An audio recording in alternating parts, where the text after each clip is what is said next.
Hi. Welcome to Modern Medieval, the podcast. Yes, welcome. I'm Megan. And I'm Ello. If you haven't listened to us before this episode, then thank you for tuning in. And if you're coming back, then thank you for tuning in too. Retuning in. Retuning, that's the one. Or returning. You can put the R in like parentheses and read it either way you want. That's true. So thank you. Yes. Today we're keeping it seasonal, and we're going to talk about Christmas and the origins of Christmas. Yes, which are quite vast to be fair. So this is going to be very broad strokes. We'll see how this episode goes because we do want to keep it a bit more digestible. Last week was quite hefty. Yes. If you guys have opinions, if you have opinions on that episode, do let us know. I thought it was very fun, but obviously you're the listener. And so we'll also see, because we're going to be so broad today, that we might continue this into next week, just depending on how we're feeling. Yeah. So this is in no way comprehensive. So I guess a good way to start is not the broad question that we just edited out where I asked Ella, what is Christmas? But a better way to start is, so today, the day we're recording is December 6th, which is also St. Nicholas Day in much of Europe and the Christian Catholic calendar. And it follows what last night and yesterday was, which is Krampusnacht, which is a Germanic tradition and Central European. I don't know if you came across that. It's actually like all of Central Europe that's kind of entwined in that. It's interesting because in Brussels, if I'm not wrong, I think it was on the 12th for some reason. Yeah, I should have asked Nick or my friend Marinka because they're from Belgium and the Netherlands respectively. Right.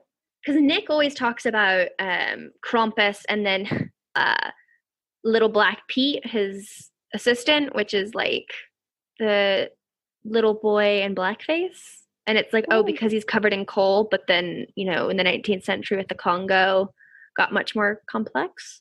And if you've ever seen the episode of The American Office where Dwight is like Dosh Schwickle or whatever, and Jim goes like, well, at least you didn't have someone in blackface. And Dwight calls Mose and he's like, don't come in. And Mose is in like blackface because that is a tradition and it still happens.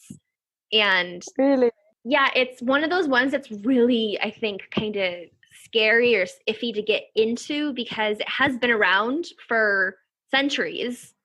But then with what happened in colonialism and then, the blackface trend and where we are now today, where we're much more conscientious of representation and not being offensive and Black Lives Matter and Indigenous people and everything that we're not, I don't know if you have any brief thoughts on it, but but I don't know when they celebrate. That was your main question, but. I know what you mean.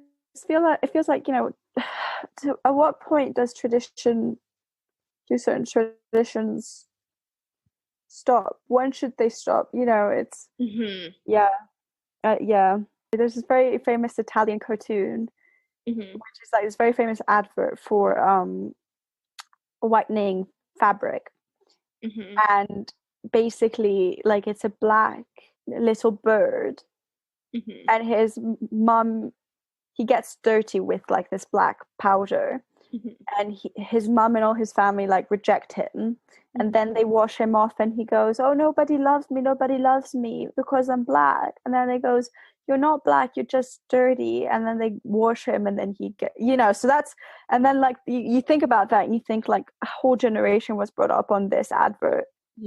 Well, and then a couple of years ago there was that viral I think it was Japanese washing detergent commercial that went through where it was like a attractive black man that she put into the wash, and then at the end out came not a black person.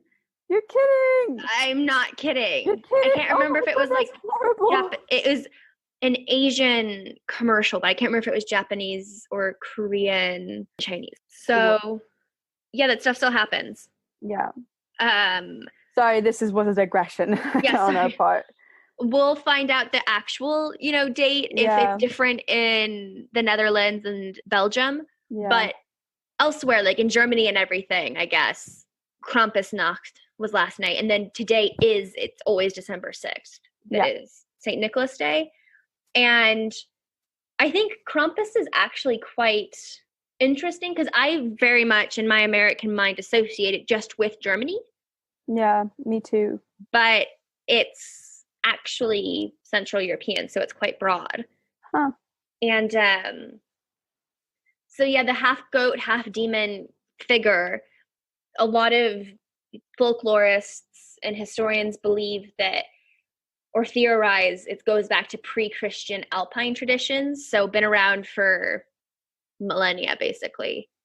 And that in like 1958, this historian Maurice Bruce wrote, there seems to be like little doubt as to Krampus's true identity, for in no other form is the full regalia or depiction of the horned god of the witches so well preserved.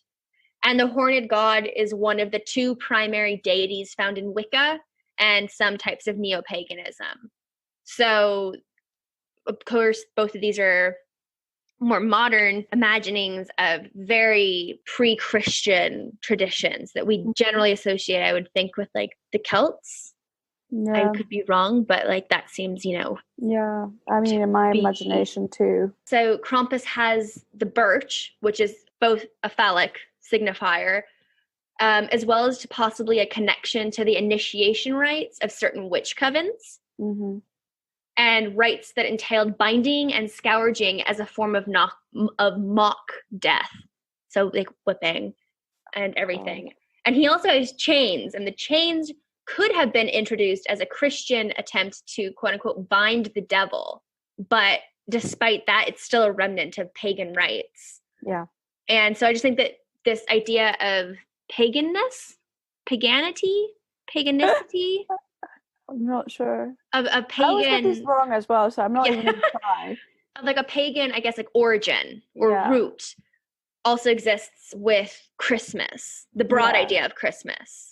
Well, it's interesting as well because I always thought like that, like Christmas in the Middle Ages may have been like replacing pagan holidays, or like that they may have existed at the same time, or that like for some reason, obviously, like you associate the Middle Ages with like that kind of super session of like what's deemed right and incorrect and like that kind of thing. And then actually, like, to my surprise, in my research, it's appeared that like Christmas was celebrated in one form or another in that time. And because there were like celebrations of the end of the harvest, drunken celebrations and stuff. So it's interesting to like see what you thought was one way and actually ends up being another way, or how the histories complicate each other. Yeah, no, 100%. And even though generally, I guess, Krampusnacht and St. Nicholas isn't part of the Yule season, that's not until later in the month, December 21st to January 1st. Yeah. Which Yule is also a whole other kind of like pagan origin that gets wrapped around with this, with like what you were just saying, Ello. Yeah. I guess Krampus and St. Nicholas are kind of like the beginning of the official celebrations in the season in regards to like they're seen as wintertime celebrations. Yeah. And it's interesting because like obviously it starts now, but it ends with the Epiphany on the 6th of January. So like it's so complicated in this part of the world how these celebrations just fall like throughout a month and a half. Yeah. Well, so like in my research on just like Christmas and I guess Christmas season, so like what you were just saying, the idea of Christmas, which is the Mass of Christ, so the Mass of Christ's birth, which it seems like it would be self-explanatory, but I remember the first time I kind of merged those two years ago, and it was like, what? Just like, because it's so just like, oh, it's called Christmas, and it's a word you don't think about, but that Christmas does have pagan roots, and that, as you were saying, like the harvest in polytheistic Rome, so we're talking about, all the way up into England and everything. On December 25th in their culture was the celebration of the unconquered sun. So the marking of the return of longer days. So the winter solstice, which is something that is around the year. And then this was followed by Saturnalia, the festival where people feasted and exchanged gifts. Then the church in Rome, as Christianity grows, decides that during the reign of Constantine, who's, the first Christian emperor, that Christmas should be on December 25th to kind of weaken, but also incorporate these pagan rites. Yeah. And as I said in a previous episode, that the birth of Jesus is like debated. Yeah, isn't it like supposed to be Easter? Yeah, like Easter or June, like it's kind of all over the place. But with Christmas deciding, so the birth of Jesus on Christmas Day, the 25th, then that goes to March 25th, 9 months prior, as like the Holy Conception. No. And so it's just kind of, interesting that has been set and now throughout the centuries has affected the calendar and celebration. Yeah. Because when they were like establishing Christmas, so like before it was official, the idea of like when to celebrate Jesus's birth and how was complex, because this is also like a peak time for martyrs and saints. Yeah. The Romantic time. So there was strong opposition at the time to celebrate the birthday of saints. They would go, or martyrs. They'd think, no, the day of their martyrization, the day of their death, is the more important day, because that's the day that they kind of transcend, right? Yeah. But a lot of kind of church fathers thought, well, because of this like Roman major holiday and everything, celebrating the birth of Christ, and also the idea of the unconquered sun. Mm-hmm. So you think of sun both as the orb in the sky, S-U-N, but also the son of God, S-O-N. I love wordplay, so I was like, all right, I'll take that, But yeah, like the New Testament has no real like, this is the day of baby Jesus' birth. And it's interesting as well, because like it's obviously like the longer time has gone by, the more power has been divided, like political power tends to be secular, and then the religious power tends to be its own thing. But it's so interesting to see how like regardless, there's secularization of the powers hasn't really like come full circle, because we're still celebrating these things, and our calendar years is still determined by certain choices. Yeah. Well, and like in that, these choices are not just the Christian faith, and we are realizing that we are talking primarily about like a Western Europe perspective. Yeah, this is definitely just for next week, which I think will be our last week before Christmas. We break. Sorry, yeah. The break. But Christmas, because we are both Western and women. Christian celebrating. Yeah. That I think looking both into Hanukkah would be really, because this is in tandem with Christmas, but of course very in opposition as well. Yeah. But I also think that looking into, I don't know much about Islamic traditions or Hindu. Like I know that we just had Diwali, which is the birth of light. And I was like in the middle of the second British lockdown. Right. So they didn't get any like exemptions. Yeah, which is so stupid, because like then they're doing the Christmas one. Yeah, which in my research though, Christmas has also, because it's become kind of so commercialized, and because it is vastly the time off because of just society, that a lot of people who are not of the faith do kind of embrace the time to celebrate in their own way. But I think looking kind of into the other traditions, and of course, like we just listed, Diwali and that the same time of year has a similar pattern, and they're celebrating the similar sorts of things of like light and dark. It's not just like Christianity watering down. I mean, there's other universality, I guess you could say, around the world. It's just like when you look at origin of the earth stories and folk tales, like water is involved in African tales and South American tales. It's kind of interesting when you think, well, there is this universal human theme, if you will, I guess.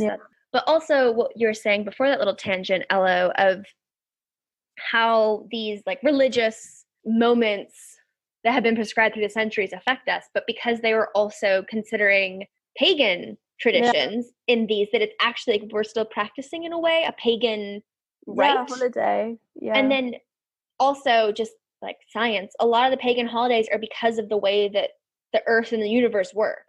Like, and can I just say, sorry, this is my class. I get so annoyed about these things.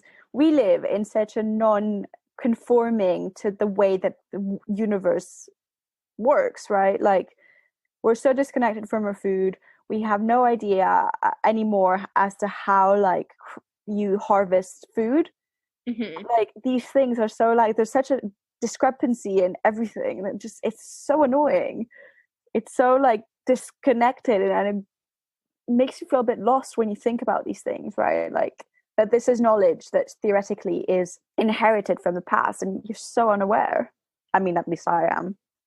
Yeah, no, I definitely agree with what you're saying. And there has been like a resurgence in some fields, but they're quite small. Like, I remember when I was working at the wine shop last year, there is new like wine production that goes by like the lunar cycle. Oh, I didn't know that. And like crop rotation, and it's really complex. Yeah. I was kind of like, I can't tell if this is like a genuine attempt to return, or if it's more of just like a new age capitalism ploy. That's just citizen. But well, it was interesting. So I live in the countryside in Italy, right? And my mum, we go to a farmer's market kind of, and like I had a conversation with one of the ladies who, grows the crops, and she was like, we don't get vegetables that are full of pesticides because realistically it doesn't take a genius to know that like if you eat a ton of pesticide made food, you can have pears in summer or like whatever kind of vegetable in out season. But then it's no surprise that there's a rise of cancers. And I was like, God, like, how do we not think about this? Like, obviously it makes sense. Globalism and capitalism, man. That shit show. Come on. It's just, I was thinking about this a lot in regards to like pagan traditions. You think that those things are dead, just like how Latin is supposed to be a dead language. Yeah. But it lives on in so much of, at least like English and French, like the Latin languages, because of the roots. And I guess our calendars and stuff are so ingrained in, spring equinox, winter equinox, the solstices. Yeah, I just think it's quite like beautiful. So Christmas, Romans, really early going pagans, we will celebrate with you, but we will say that we are doing our own thing about Jesus to make it all like fit. It is quite amazing, isn't it? Like, I feel like also our generation especially is influenced by the whole like capitalistic conception of Christmas. Yeah. That like there's like layers and layers of meaning that you have to kind of deconstruct to get to the base, quote unquote. Oh, definitely. I mean, and just thinking about like the symbols of Christmas. So we've got, the Christmas tree and Santa Claus, Saint Nick, however you call him, Father Christmas, that have been like so watered down and whatnot, but are again like really historic. Like the Christmas tree, they don't really know when it started, but again, that they think that there are pagan roots or like folk roots in that. Yeah. That it's not just that. Actually, a lot of it has to do with like a Germanic or Saxon, because like Odin, the god, I mean, he was like a god of trees. Yeah. And like all that relationship, and just kind of like when you distance yourself for a moment and think like, why am I bringing a tree into my house to put like baubles, ornaments, and lights on it? Yeah. And then I put like packages under this tree. It's like when you just kind of step back for a moment, you go, that is ridiculous. Yeah. Like, it's a bit bizarre. Yeah, I know. I love it. I mean, don't get me wrong. Yeah, to be fair, like I do too. Fucking love a Christmas tree. I love decorating them and having them and the smell. They're actually, if disposed of correctly, they're less harmful than a fake Christmas tree. Yeah, I have to look into like what Manchester's deal is with trees, because last year in London they had like spots on blocks where you could just all go take your tree. So when I was at work in Primrose Hill, just down the corner, down the street, was this like chain link fence that's maybe the size of like my flat now, just piled with trees in the local neighborhood. I mean, this had to have been like 10 feet tall or something of just trees, you know, to be discarded. But then, yeah, they properly dispose of these trees by making mulch. You can also put trees in like riverbeds and streams, and fish make homes out of them. But yeah, and also tinsel on trees just kind of negates the tree being able to be repurposed. Because yeah, and also like I think as well, in a time when we need more and more oxygen, yeah, we need, you know, any kind of endeavor that uses real trees and oxygens and keeps people committed to that part of the of our environment is good, I think, in my opinion, rather than buying something artificial made out of artificial, right? Like it that's really disconnected from the reality. Yeah, no, I mean, I'm not just a traditionalist in like real tree, but also tree farms are actually really good because they constantly have to be planting new trees so that they can grow. Yeah. I mean, you don't just take a year-old tree home. Like, I guess, yes, it's sad that you're killing a 5 or 6-year-old tree, but then they're constantly like replanting and recycling. I mean, what would they do otherwise?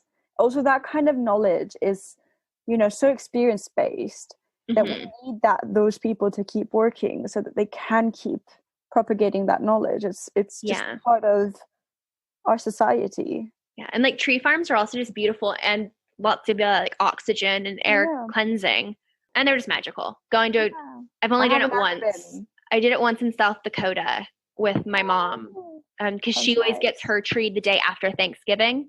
So when I went for Thanksgiving 3 years ago, we had to drive like 45 minutes or something to the tree farm. But yeah, you got to like pick your tree. You could cut it down if you wanted, or, you know, like tag it, and then they come do it for you. And yeah, just all the different sizes.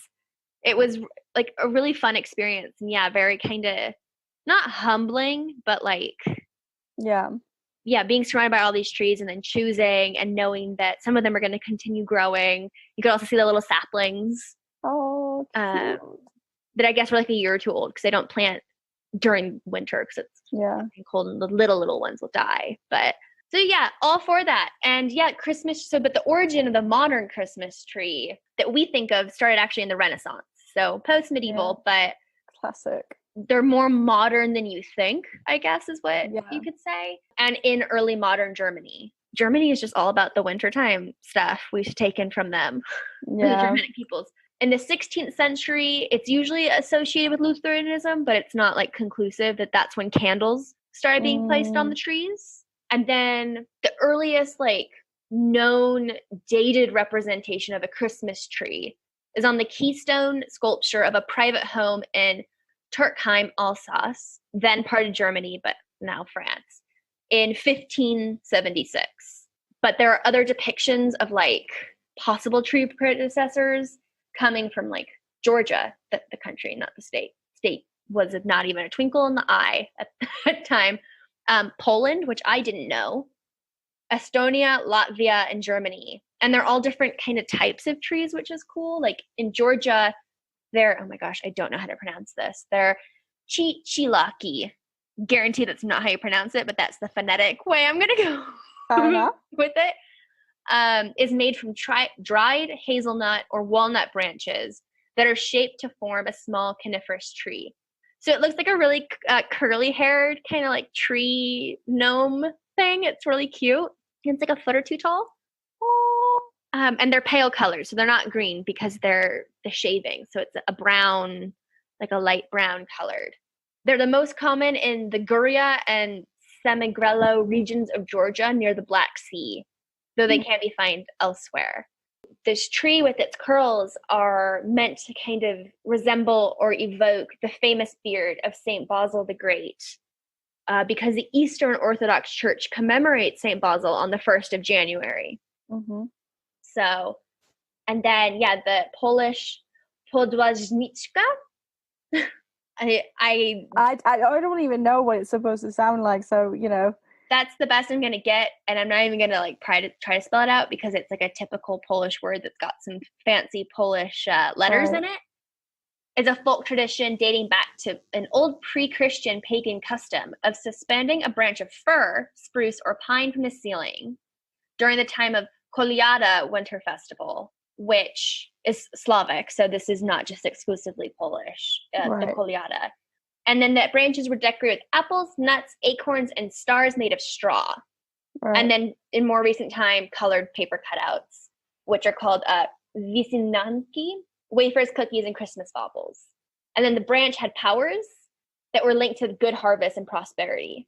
So I just wanted to bring that one up because of what you were saying, Ella. So again, this kind of recycling, repurposing, reusing, even in something like the Christmas tree. I also just like that idea of like a magical tree branch and putting fruit on it just in general, you know? No, I agree.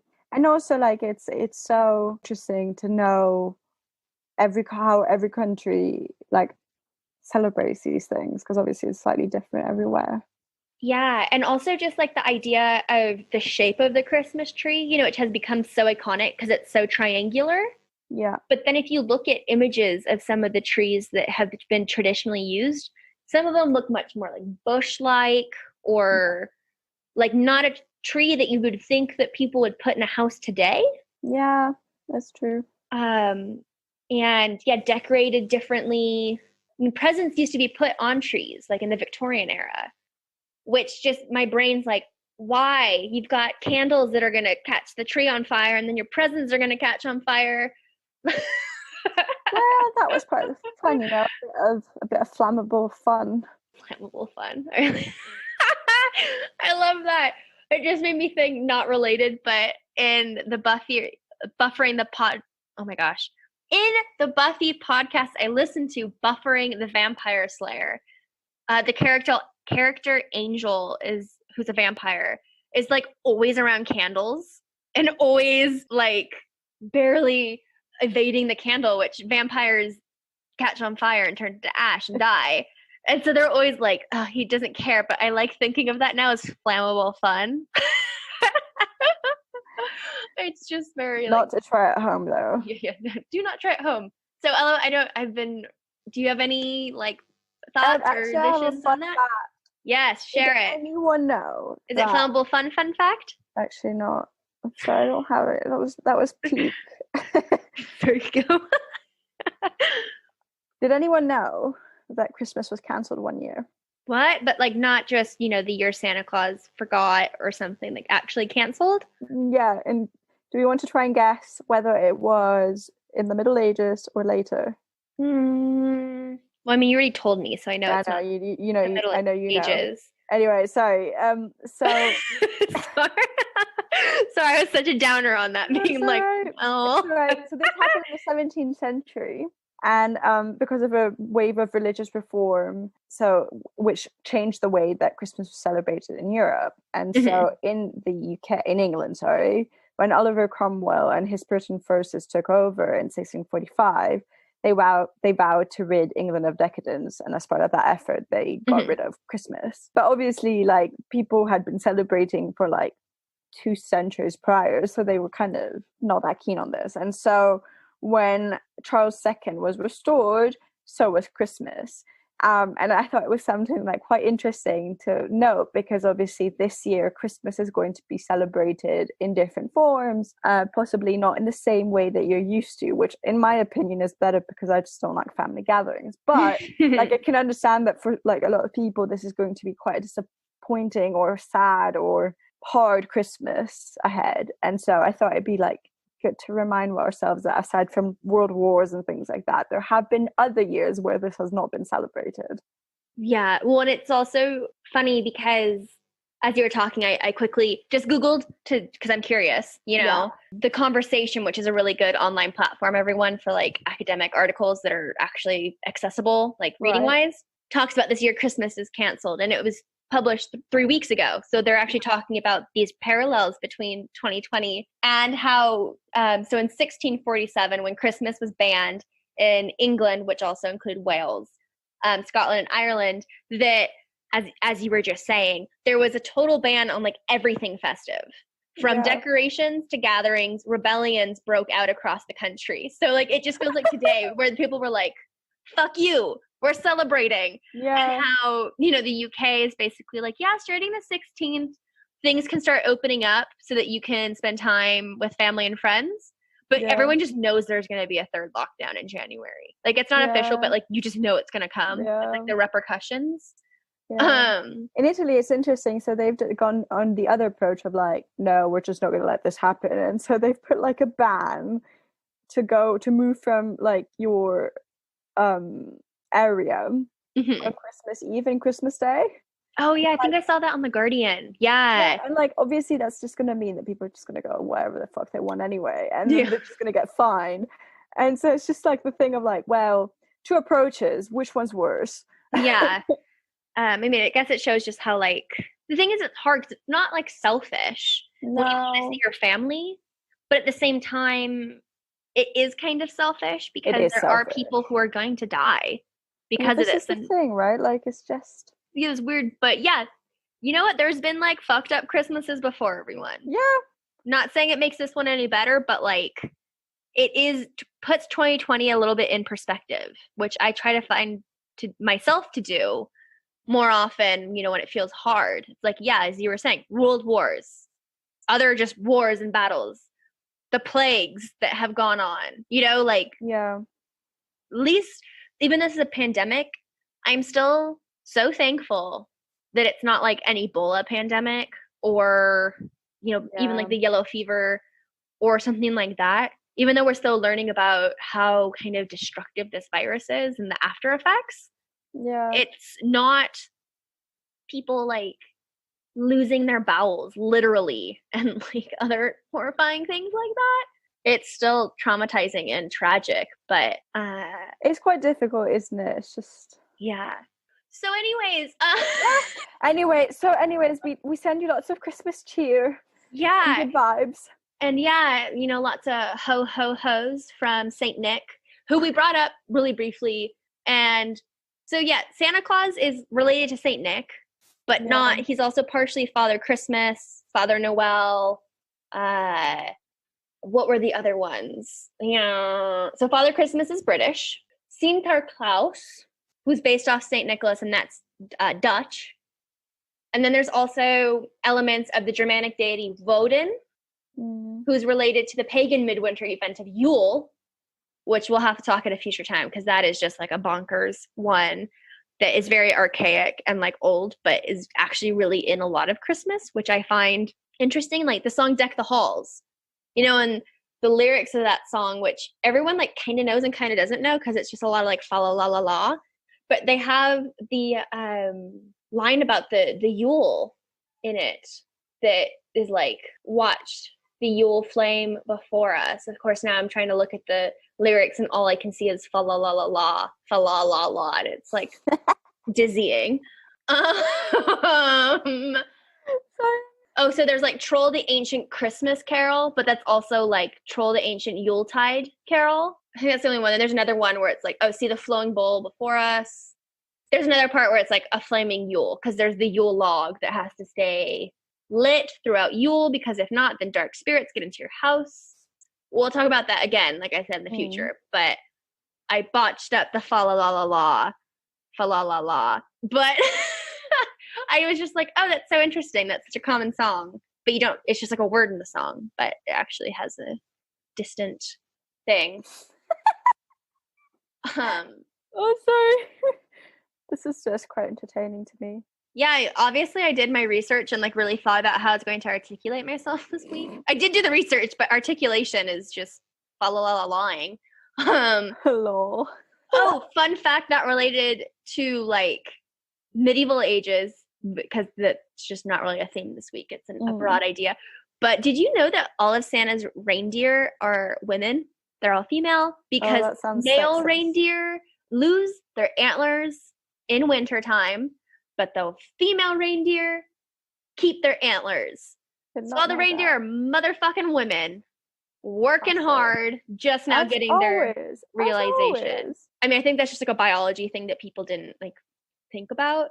But my mind was blown when I learned that. It's just I did not know that. I'm still processing. That I sent, this is fa la la la again, but it was like fill the White House full of women, just like Kamala la la la la la la la, because it was Kamala Harris. But I thought it was like funny. It was something like that because it was like using holidays, but then her name and being like feminism.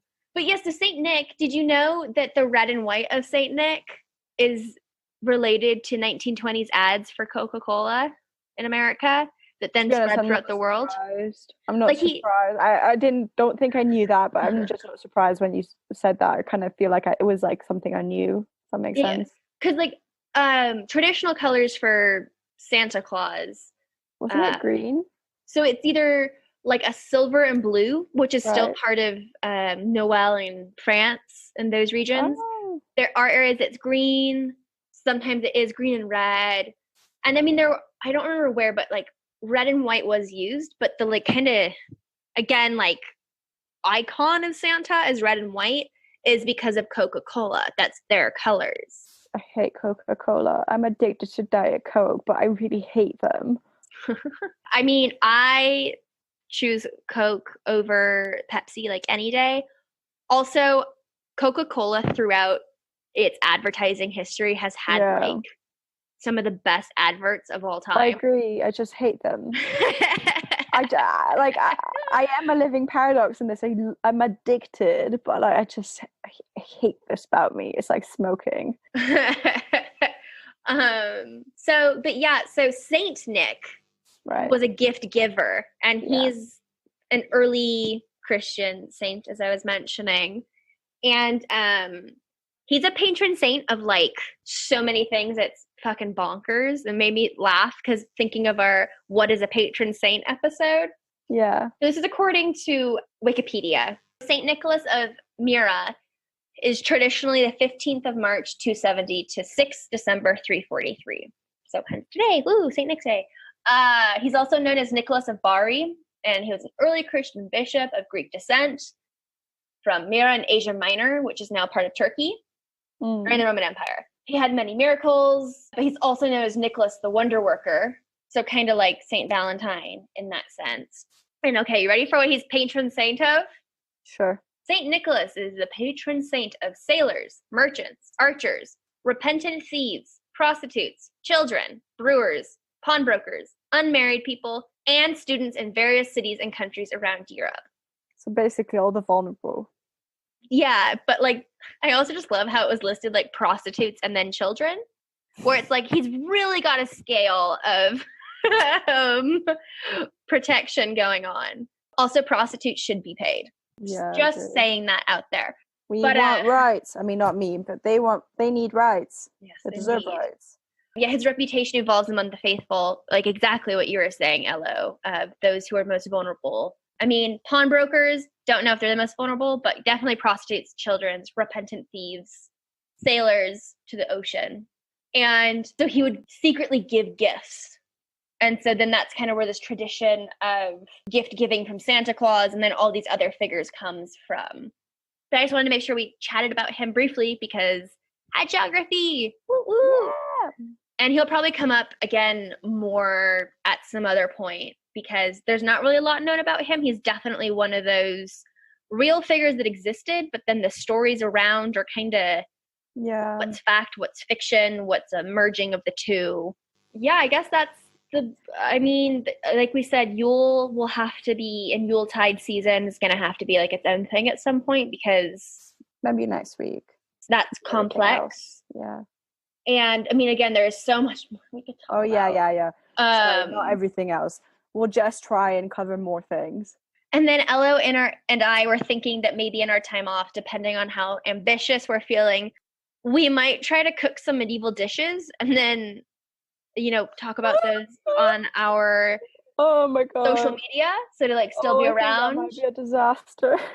Looking forward to it. Because you can't really podcast about the cooking process, but you can talk about it afterwards. Oh yeah. We can take you step by step. So we will let you know next week what we decide on. It'll be very not ambitious things. Like we're not going to do goose or eel or something. No, I refuse. But maybe there's like a pastry that's not too hard or like a mulled wine recipe or something. Oh, that sounds good. So yeah, those are just some fun things. Hopefully you learned something about Christmas. I'm sorry. That just made me think of the vine of the kid. Do you know what I'm talking about? No, but Wait, you're gonna hear clicking. Happy Christmas. It's Christmas. Merry Christmas.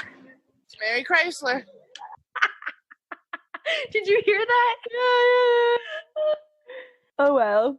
So that's a vine. I'm not being a horrible person. Like that was actually like a thing that was very popular on the internet. And he's like so happy, and he's at like Rockefeller Center. But Merry Christmas, Merry Chrysler. So sorry, I said Merry Christmas. My brain instantly. Yeah, it was funny. It's actually funny. Sure. So, if you guys want to find us on social media to wrap this up, yes, you can find us on Instagram by typing podcast.modern.medieval. You can find us on Facebook. We've got a page in a group where we'd like you to engage. Just type Modern Medieval Podcast. We have got an email where if you've got more queries, please do send us a line. And you can find us at modern.medieval.podcast@gmail.com. We are on YouTube, Modern Medieval Podcast. We are also on Twitter. Yes, Twitter. Our handle is @medieval_modern. Find us there. Tweet at us. Yeah, and we hope you've enjoyed. Yes. Until next time, I'm Megan. And I'm Ello, and this is Modern Medieval, the podcast. La la la la la la la la.